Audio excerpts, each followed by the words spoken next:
नमस्कार बच्चों, कैसे हैं आप सब। आशा करती हूँ आप सभी अच्छे होंगे, स्वस्थ होंगे, खुश होंगे और अपनी पढ़ाई भी अच्छे से कर रहे होंगे। जैसा कि आप सभी जानते हैं, मैं हूँ आपकी हिंदी की अध्यापिका। मैं स्वागत करती हूँ आप सभी का आईसीटी वर्चुअल क्लासरूम में। और आज हम यहाँ पर एकत्रित हुए हैं पढ़ने के लिए क्लास 9th की हिंदी।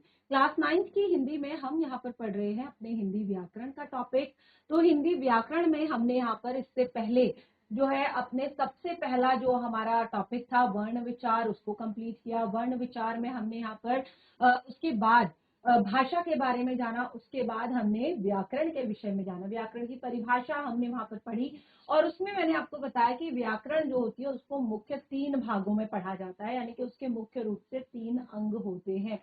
कौन कौन से? जैसे सबसे पहला वर्ण विचार, जहां पर वर्ण के बारे में पढ़ा जाता है। उसके बाद हमने पढ़ा शब्द विचार, जहां पर शब्दों के बारे में पढ़ा जाता है। उसके बाद हमने पढ़ रहे थे हम वाक्य विचार। तो ये जो हमारा टॉपिक था वाक्य, ये हमने अपने लास्ट कुछ सेशन पहले ही स्टार्ट कर दिया था। और यहाँ पर मैं एक बार थोड़ा सा आप लोगों के लिए रिवाइज करूंगी इस टॉपिक को, उसके बाद हम आगे कंटिन्यू करेंगे। तो देखिए यहाँ पर सबसे पहले वाक्य। देखिए शब्द विचार हमारा टॉपिक कंप्लीट हो गया था। शब्द विचार में मैंने आपको बहुत सारी चीजें बताई। शब्दों के जो सबसे मेन चीज होती है वो होती है शब्दों के भेद। ठीक है ना, कि हम कितने प्रकार से शब्दों को बांटते हैं, शब्दों के कितने भेद होते हैं। ठीक है, तो हमने यहाँ पर आपको बहुत अलग अलग तरह से शब्दों के भेद बताए। जैसे हमने अर्थ के आधार पर शब्दों के भेद बताए, आपको रचना के आधार पर शब्दों के भेद बताए, हमने उत्पत्ति के आधार पर शब्दों के भेद बताए, हमने तकनीक की दृष्टि से शब्दों के भेद बताए। और उसके बाद हमने बताया आपको व्याकरणिक विवेचन के आधार पर शब्द भेद। तो व्याकरणिक विवेचन के आधार पर जो हमारा शब्द भेद है, इसमें लगभग हमारे व्याकरण में यानी कि हमारी हिंदी में जितने भी शब्द हैं वो सभी तरह के शब्द इसमें आ जाते हैं। तो देखिए हमने यहाँ पर जो सबसे पहले हमने पढ़ा था, हमने कहा कि जब हमारा जो शब्द होता है वो किसी वाक्य में प्रयोग होता है तो वो अलग अलग तरह से कार्य करने लगता है। तो उसी के आधार पर हमने उन शब्दों को 8 भागों में बांटा। और क्योंकि हमने आठों को समझना हमें पड़ेगा कि कौन कौन से शब्द कौन से हैं, किस तरह के हैं, तो फिर से हमने उन्हें डिवाइड कर दिया 4 अलग अलग पार्ट्स में। 4 अलग अलग भागों में जब हमने बांटा तो 4 में से हमने आधों को रखा आपके विकारी शब्दों में और आधों को रखा हमने अविकारी, यानी कि जो आपके लिंग वचन पुरुष काल के आधार पर जो परिवर्तित हो जाते हैं, चेंज हो जाते हैं विकारी, और जो चेंज नहीं होते हैं उनको हमने कहा अविकारी। ठीक है ना, तो इस तरह से मैंने आपको विकारी और अविकारी यानी कि विकारी शब्दों में संज्ञा, सर्वनाम, क्रिया, विशेषण, ये 4 चीजों को हमने पढ़ा।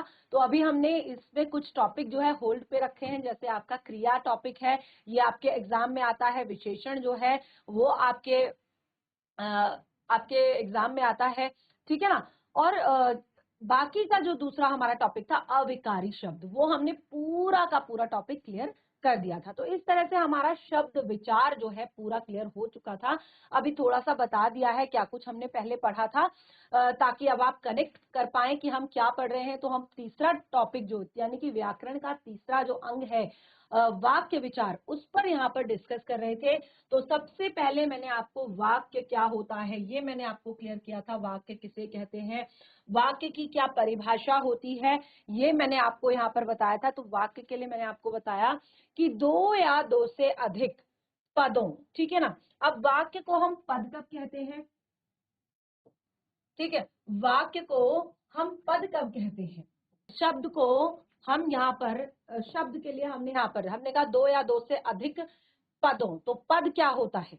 तो जब हम यहाँ पर वाक्य की बात कर रहे हैं तो वाक्य में जब कोई भी शब्द जब वाक्य में प्रयुक्त हो जाता है तो वो बहुत सारे व्याकरणिक नियमों से बन जाता है और इसीलिए वो क्या कहलाता है, पद कहलाता है। ठीक है ना, इसीलिए वो पद कहलाता है। और फिर जैसे हमने कह दिया कि 2 या 2 से अधिक पदों के सार्थक समूह को, 2 या 2 से अधिक पदों के सार्थक समूह को, सार्थक यानी कि जिसका पूरा पूरा अर्थ निकलता हो। ठीक है ना, एक तो आपको पता है पद का पूरा अर्थ निकलना चाहिए, ठीक है ना, और दूसरा आपका जो वाक्य आप वहां पर लिख रहे हैं उसका भी, यानी कि वो इस तरह से व्यवस्थित किए गए हो, इस तरह से वो लिखे गए हो कि आपको पूरा का पूरा अर्थ समझ में आ रहा हो। ठीक है ना, तो उसको हम क्या कहेंगे, वाक्य कहेंगे। ठीक है, जैसे अब आप यहाँ पर एक एक सिंगल सिंगल इससे पहले जो शब्द बताए थे मैंने, सार्थक और निरर्थक। सार्थक यानी कि जिसका पूरा अर्थ निकलता है उसे सार्थक कहते हैं। निरर्थक यानी कि जिसका बिल्कुल भी कोई अर्थ नहीं निकलता उसको निरर्थक कहते हैं। अब यहाँ पे सारे शब्द देखिए आप, घर, चल, डर, मत।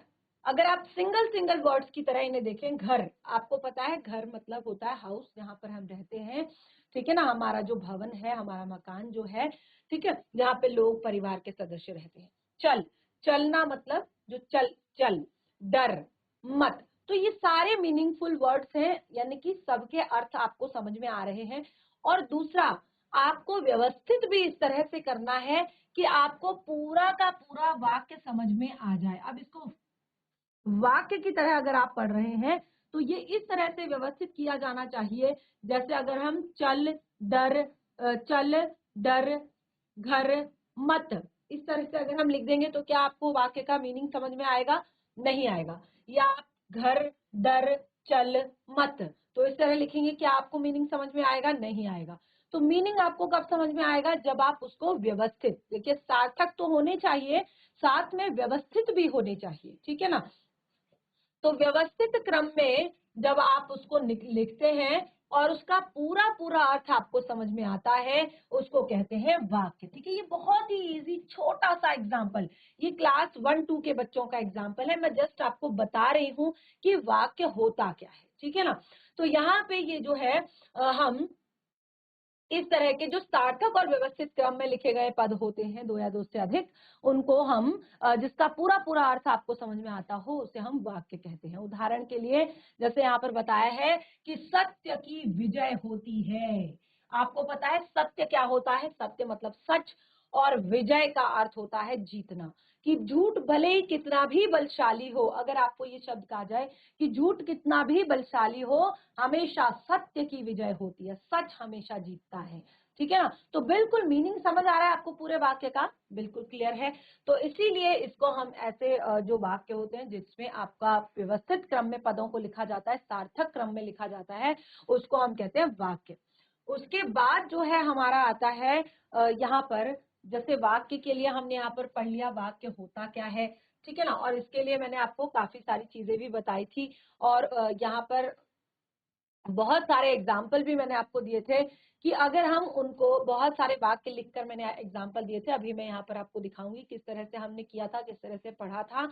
और उसके बाद हमने वाक्यांश, ठीक है ना, या वाक्यांश क्या होता है उसके बारे में, उपवाक्य क्या होता है उसके बारे में, यहाँ पर बहुत सारी चीजें मैंने आपको क्लियर की थी, अगर आपको याद होंगी तो।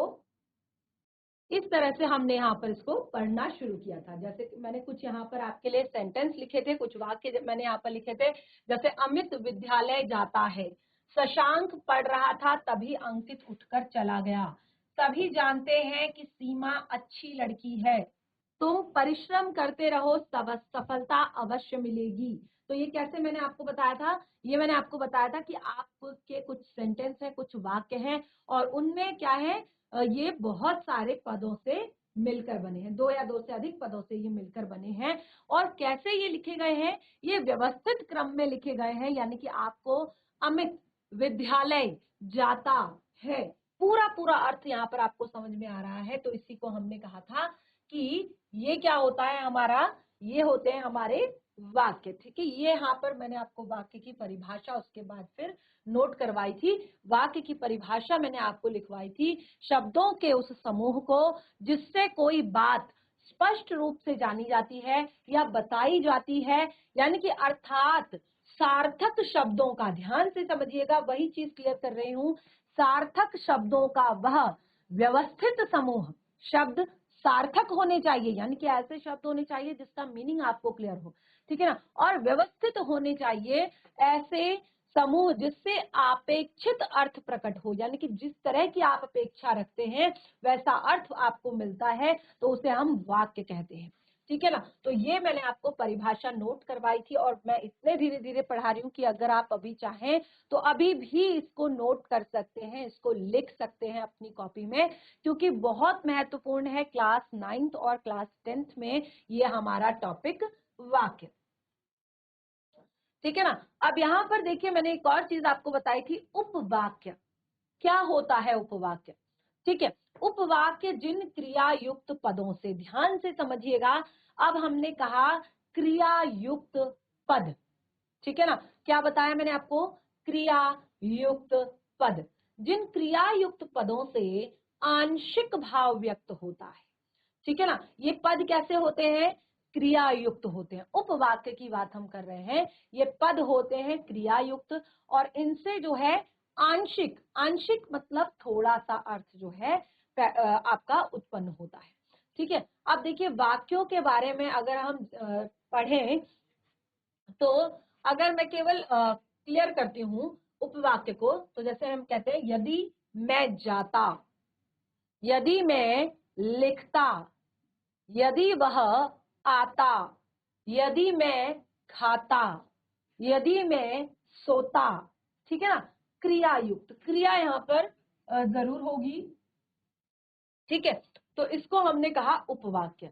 फिर मैंने यहाँ पर उपवाक्य के कुछ भेद आपको बताए। उपवाक्य के दो भेद मैंने आपको बताए, कौन कौन से? प्रधान उपवाक्य और आश्रित उपवाक्य। दो तरह के उपवाक्य मैंने आपको बताए थे। प्रधान, प्रधान का क्या अर्थ होता है? मुख्य। आश्रित यानी कि जो डिपेंड होता है, ठीक है ना, किसी और पर जो डिपेंड होता है, उसको हम कहते हैं आश्रित। तो देखिए जैसे हमने कहा प्रधान उपवाक्य, अब इसकी परिभाषा भी मैंने आपको नोट करवाई थी। प्रधान उपवाक्य क्या होता है? जो उपवाक्य पूरे वाक्य से अलग लिखा जाए और जिसका अर्थ किसी दूसरे पर निर्भर ना हो। पूरे वाक्य से अगर हम उसको अलग भी लिख दें, ठीक है ना, वैसे तो वो वाक्य के अंदर ही होगा, ठीक है ना। वाक्य जो होते हैं वो दो या दो से अधिक उपवाक्यों से मिलकर बने होते हैं, ठीक है ना। तो अगर हम उसको ना वाक्य से अलग भी लिख दें, तो उसका जो अर्थ होगा वो दूसरे पर डिपेंड नहीं होगा, यानी कि उसका अर्थ आपको समझ आ जाएगा और उसका मीनिंग दूसरे पर डिपेंड नहीं होगा, इसीलिए उसको कहा गया प्रधान, यानी कि जो मुख्य रूप से। दूसरा है आपका आश्रित उपवाक्य, ठीक है ना। आश्रित उपवाक्य क्या होता है? आश्रित यानी कि जो दूसरे पर डिपेंड रहता है, दूसरे पर आश्रित रहता है, ठीक है ना। अब हमने यहाँ पर पहले प्रधान उपवाक्य को पढ़ा, जो कि अगर आप वाक्य से थोड़ा अलग भी लिख दें तो उसका अर्थ जो है आपको समझ में आ जाएगा, ठीक है ना। लेकिन यहाँ पर क्या होता है, ये उपवाक्य प्रधान उपवाक्य के बिना अर्थ नहीं दे सकता है। ये क्या करता है? प्रधान उपवाक्य के बिना अपना पूर्ण अर्थ आपको नहीं दे सकता है, यानी कि आपको, आप पढ़ तो लेंगे लेकिन आपको कंफ्यूजन रहेगी, क्लियर नहीं हो पाएगा कि आखिर कहना क्या है, ठीक है ना, आखिर बताना क्या है। तो मैं नहीं जानता कि वह कौन सा वह कैसा आदमी है। मैं नहीं जानता कि वह कैसा आदमी है। अब यहाँ पर हमने क्या कहा? मैं नहीं जानता। तो इसको अगर आप वाक्य से अलग भी लिख देंगे, जानना, पहचानना, ठीक है ना, ये भी आपकी क्या है? क्रिया युक्त पद है। और अगर हमने ये सारी कि वह कैसा आदमी है, तो अब यहाँ पर कहा मैं नहीं जानता, ये आपका प्रधान उपवाक्य है। इसको अगर आप वाक्य से अलग भी लिख देंगे, अलग भी कभी यूज कर देंगे, तो आपको समझ में आ जाएगा कि क्या कहना चाहते। लेकिन अगर मैं कहूं किसी से कि वह कैसा आदमी है, तो यहाँ पे बिल्कुल हमें क्या लग रहा है कि कुछ इससे पहले जो है मिसिंग है, जो हमें वाक्य के अर्थ को पूरी तरह से समझने नहीं दे रहा है। तो इसीलिए इसका जो मीनिंग होता है वो पूरी तरह से इस पर डिपेंड होता है, यानी कि आश्रित उपवाक्य तब तक अपना सही मीनिंग नहीं देता जब तक प्रधान उपवाक्य उसके साथ ना हो, ठीक है ना। तो इसको हमने कहा आश्रित उपवाक्य। तो मैंने आपको वाक्य की परिभाषा क्लियर की थी, उपवाक्य किसे कहते हैं वो मैंने आपको क्लियर किया था। उसके बाद मैंने जो सबसे मेन चीज बताई थी वो बताई थी वाक्य के अंग या वाक्य के घटक, पार्ट्स, भाग, ठीक है। तो वाक्य के कितने भाग होते हैं, पार्ट्स होते हैं, ये एक मेन चीज यहाँ पर बताई। उद्देश्य और विधेय, यहाँ पर दो चीजें मैंने आपको बताई, उद्देश्य और विधेय। उद्देश्य क्या होता है? अब देखिए यहाँ पर उद्देश्य यानी कि आप जिसके बारे में बात कर रहे हैं, या जिस किसी व्यक्ति के बारे में बात कर रहे हैं, किसी वस्तु के बारे में बात कर रहे हैं, जिसके बारे में बात कर रहे हैं, उसे हम कहते हैं उद्देश्य, ठीक है ना।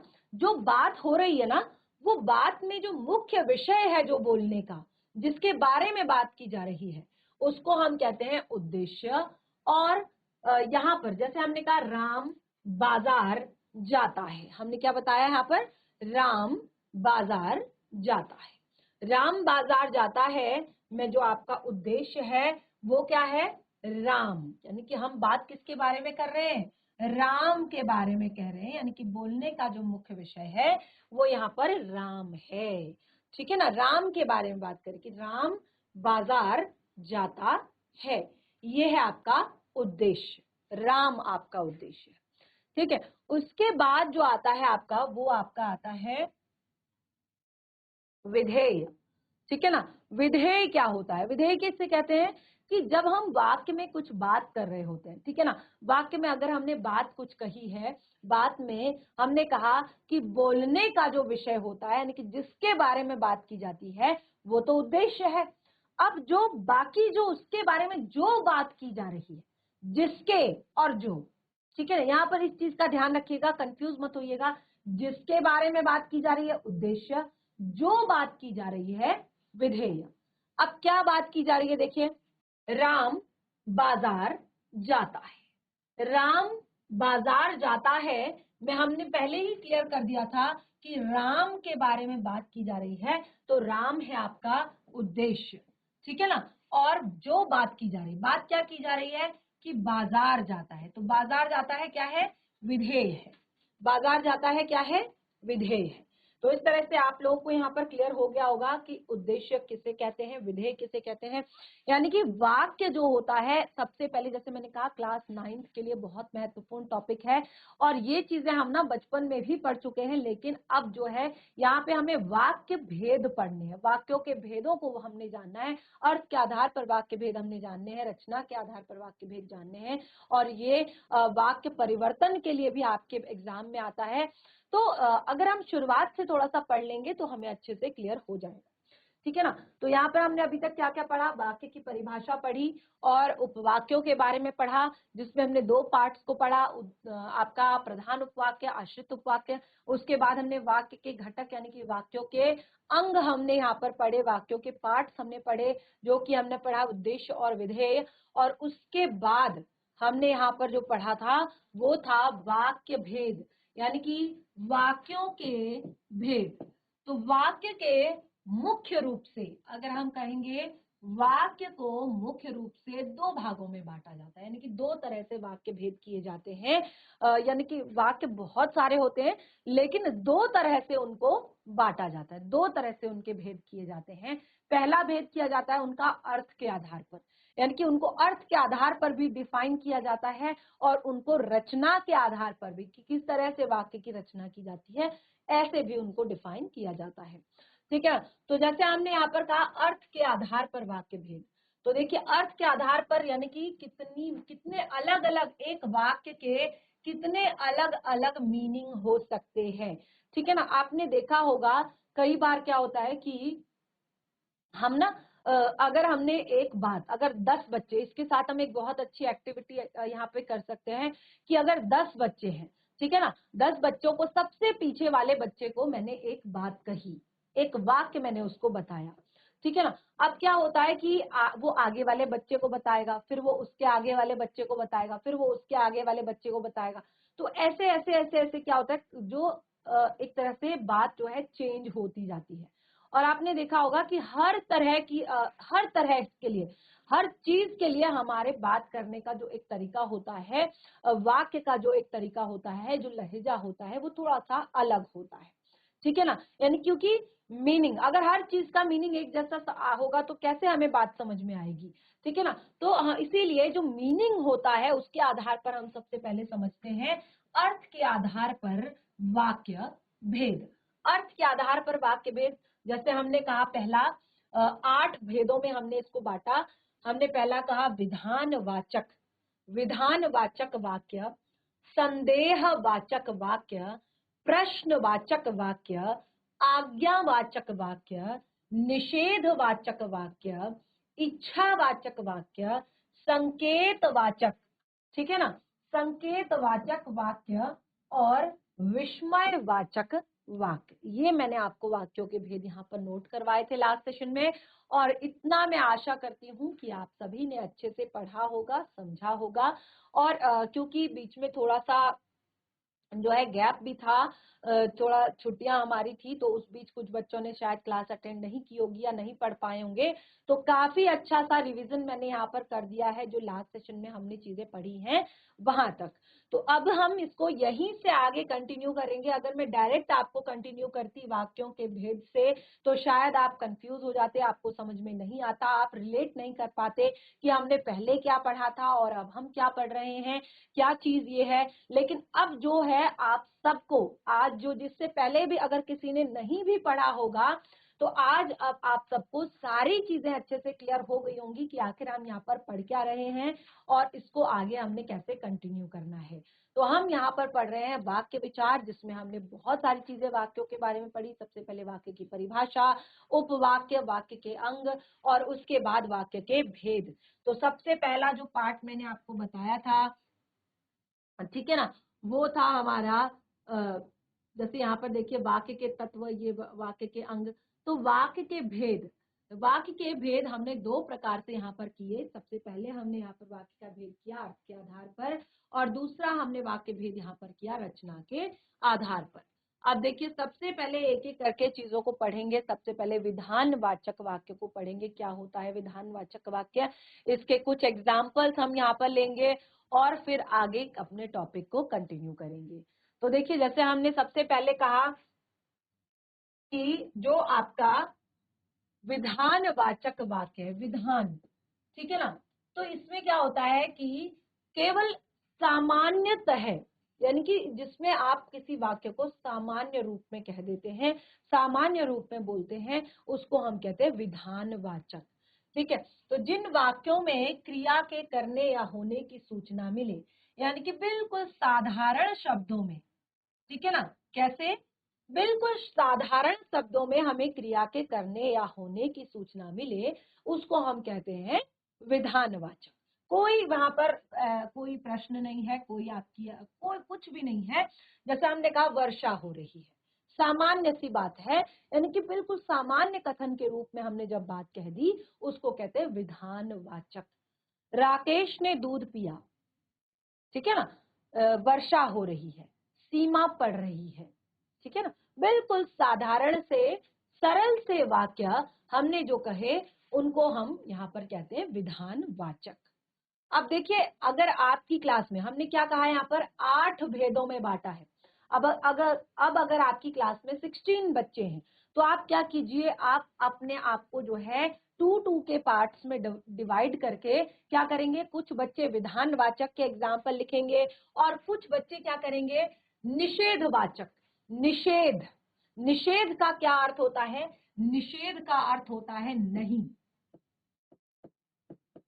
निषेध का अर्थ होता है नहीं, यानी कि निषेध प्रकट करना, ठीक है ना। अब हमने यहाँ पर बताया कि अगर आपकी क्लास में 16 बच्चे हैं, तो आप पहले अपने आप को 2 के पार्ट्स में डिवाइड कीजिए, यानी कि 2 बच्चों का आप ग्रुप बनाएंगे, और फिर सबके जो मैंने 8 चीजें आपको बताई है, उन 8 के आप अलग 4 एग्जाम्पल लिखेंगे, जिससे क्या होगा, आपको अच्छे से क्लियर होगा, ठीक है ना। निषेधवाचक, निषेध अर्थात नहीं, यानी कि जिसमें ना का भाव हो, जिसमें नहीं का भाव हो, उसको हम कहते हैं निषेधवाचक वाक्य, ठीक है ना।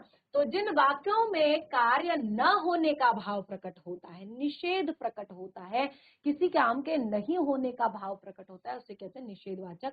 जैसे मैंने दूध नहीं पिया, मैंने खाना नहीं खाया, मैं स्कूल नहीं जाऊंगा, मैं स्कूल नहीं गया था, मैंने परीक्षा नहीं दी, ठीक है ना। कोई भी ऐसा वाक्य जिसमें क्या होता है, निषेध होता है, निषेध प्रकट किया जाता है, नहीं का भाव होता है, कार्य में नहीं का भाव होता है कि काम नहीं हुआ है, काम नहीं किया गया है, ठीक है ना, उसको कहते हैं निषेधवाचक। तो बाकी बच्चे जो है 4 एग्जाम्पल्स इसके लिखेंगे।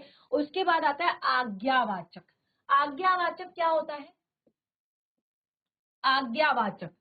अब यहाँ पर देखिए आज्ञा में क्या आ जाता है आपका, सबसे पहले तो एक परमिशन आ जाती है, जब आप परमिशन लेते हैं, ठीक है ना, और या परमिशन, आप प्रार्थना करते हैं या आप उपदेश देते हैं, ठीक है ना, किसी को आप उपदेश देते हैं। दूसरा, इन आदि का ज्ञान होता है, उन्हें आज्ञावाचक कहते हैं। या तो आप खुद आज्ञा लेते हैं या आप खुद देते हैं उपदेश, या आप आज्ञा देते हैं या प्रार्थना करते हैं, तो ये सब चीजें क्या होती हैं, आपकी आज्ञावाचक। इसके भी एग्जाम्पल्स आप लिखेंगे। जिन वाक्यों में आज्ञा, प्रार्थना, उपदेश आदि का ज्ञान होता है, ध्यान पूर्वक समझेंगे थोड़ा, और 4 एग्जाम्पल्स लिखेंगे, ठीक है ना। तो उन्हें आज्ञावाचक वाक्य कहते हैं। जैसे बाजार जाकर फल ले आओ, बाजार जाकर फल ले आओ। बड़ों का सम्मान करो, ठीक है ना। ये आज्ञा भी हो सकती है और उपदेश भी हो सकता है कि हमें बड़ों का सम्मान करना चाहिए, ठीक है ना। और आज्ञा क्या है कि जाओ बाजार जाकर फल ले आओ, ठीक है ना। और इस तरह से ये आपका आज्ञावाचक। तो 3 चीजें क्लियर हुई आपको यहाँ पर। क्या क्या चीजें क्लियर हुई अभी तक? विधानवाचक वाक्य, नोट कर रहे हैं सभी बच्चे? विधानवाचक वाक्य, निषेधवाचक वाक्य, आज्ञावाचक वाक्य, ठीक है ना। उसके बाद जो नेक्स्ट हमारे आते हैं वो आता है प्रश्नवाचक वाक्य और इच्छावाचक वाक्य। प्रश्नवाचक, अब देखिए नाम से ही पता चल रहा है, क्लास 9th में अब हम हैं तो थोड़ा सा हमें चीजों का समझ हो जाती है पहले से। प्रश्नवाचक, इसके भी 4 सेंटेंस आप लिखेंगे, 4 वाक्य इसके भी आप लिखेंगे। तो जहां पर हमें प्रश्न पूछे जाने का बोध होता है, हमें पता चलता है, हमें समझ में आ रहा है कि हमसे कुछ पूछा जा रहा है। तुम्हारा नाम क्या है? तुम कौन सी कक्षा में पढ़ते हो? तुम्हारा घर कहाँ है? तुम्हारी हॉबीज क्या हैं? तुम्हें क्या खाना पसंद है? ठीक है ना। तो ये क्या है, हमें पता चल रहा है कि हमसे क्या किए जा रहे हैं, प्रश्न किए जा रहे हैं, प्रश्न पूछे जा रहे हैं। तो यहाँ पे हमें जो प्रश्न पूछे जाने का बोध कराते हैं वाक्य, उन्हें प्रश्नवाचक वाक्य कहते हैं। और जैसे हम आपने विराम चिन्हों के बारे में पढ़ा होगा, तो जिस तरह से हम अपने जो साधारण वाक्य होते हैं उनमें हम क्या करते हैं, पूर्ण विराम लगाते हैं, लेकिन यहाँ पर हम क्या करते हैं, प्रश्न सूचक चिन्ह का प्रयोग करते हैं, जो प्रश्न पूछे जाने का बोध हमें करा रहा है, ठीक है ना। इससे भी हम इसको पहचान लेते हैं कि ये प्रश्न पूछा जा रहा है हमसे यहाँ पर, ठीक है। तो इस तरह से हमने 5 चीजें यहाँ पर आज 4 चीजें अभी तक क्लियर कर ली हैं। विधानवाचक और आपका निषेधवाचक, आज्ञावाचक और प्रश्नवाचक, 4 अभी अब हमारे शेष हैं। और उसके बाद हमारा रचना की दृष्टि से वाक्य भेद हमने पढ़ने हैं। तो मैं आशा करती हूँ कि आज जो हमने पढ़ा वो आपको थोड़ा बहुत समझ में आया होगा। जिन बच्चों ने नोट किया है वो भी घर पर इसको एक बार रिवाइज करें, और जिन्होंने नहीं किया है वो इसको अपनी कॉपी में अच्छे से नोट करें। कहीं पर भी कोई डाउट होता है तो उसे नेक्स्ट सेशन में जरूर क्लियर करें। हम टॉपिक को कंटिन्यू करेंगे अपने नेक्स्ट सेशन में। तब तक के लिए धन्यवाद। आपका दिन शुभ हो।